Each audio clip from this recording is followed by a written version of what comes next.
दूसरा powerful lesson, emotion hijacking से बचना। क्या कभी ऐसा हुआ है कि किसी ने आपको कुछ बुरा कहा और आपने बिना सोचे समझे उसे पलटकर ऐसा जवाब दे दिया जिसका आपको बाद में पछतावा हुआ? इसे ही डैनियल गोलमैन इमोशनल हाईजैकिंग कहते हैं।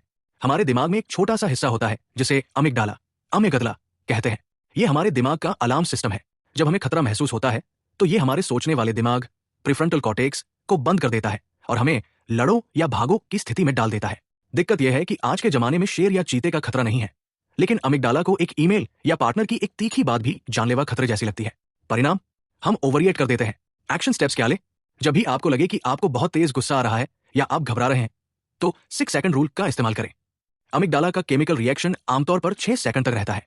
उस दौरान गहरी सांस लें या मन में 1 से 10 तक गिनती गिने। यह आपके सोचने वाले दिमाग को वापस कंट्रोल लेने का समय देता है। जब आप खुद को हाईजैक होने से बचाना सीख जाते हैं तब आप उस स्थिति में पहुंचते हैं जहां आप खुद के मालिक बनते हैं, जिसे हम सेल्फ अवेयरनेस कहते हैं। तीसरा पावरफुल लेसन, आत्म जागरूकता यानी self awareness. Self awareness emotional intelligence की नींव है। इसका मतलब है यह जानना कि आप इस वक्त क्या महसूस कर रहे हैं और क्यों। ज्यादातर लोग एक ऑटो पायलट मोड में जी रहे हैं। उन्हें गुस्सा आता है और वे चिल्लाते हैं, उन्हें दुख होता है और वे सो जाते हैं। उन्हें पता ही नहीं चलता कि उनके मूड का ट्रिगर क्या है। गोलमैन कहते हैं कि एक जागरूक इंसान अपनी भावनाओं को दूर से देख सकता है। वो एक दर्शक की तरह अपनी फीलिंग्स को ऑब्जर्व करता है।